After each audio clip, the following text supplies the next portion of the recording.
محمد عبد القادر دبد oo u taagan inuu ka mid noqdo mudanayaasha baarlamaanka Soomaaliya ee la filayo in dhawaan la soo dhiso ayaa wax uu agab kala duwan oo dhanka isboortiga ama ciyaaraha ku wareejiyay kooxda matalaysa xulka Jubbaland sida warkan uu ku faahfaahinay wariyahayaga Maxamuud Cumar Cali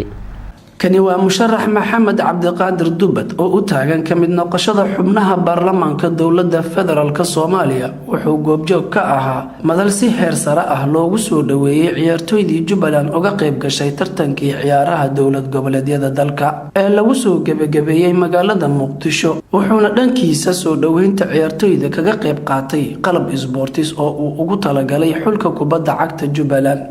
waxaana ka gudoomay wasiirka dhalinyarada iyo ciyaaraha Jubbaland mudane Maxamed Maxamuud Yuusuf Awlibaax bismillaahir rahmaanir rahiim amaantu waana salaamaya ugu horeeyay madaxweyne ku-xigeenka Sultaan Cabdi Qaadir xildhibaanada ciidamada qalabka sida ururka haweenka iyo dadka dhammaan ka soo qayb galay xafladan quruxda badan aad baan idin salaamaya dhamaantiin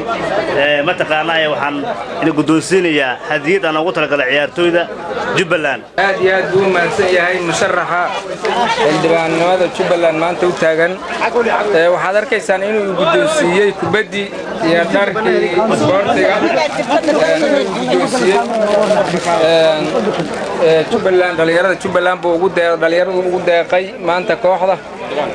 xildhibaanku waana mahadsan yahay waxaan leenahay xildhibaan marka koowaad waa ku taageeraynaa marka labaadna Allah ku guuleeyo marka saddexaad hadiyadii baan ka gudoonay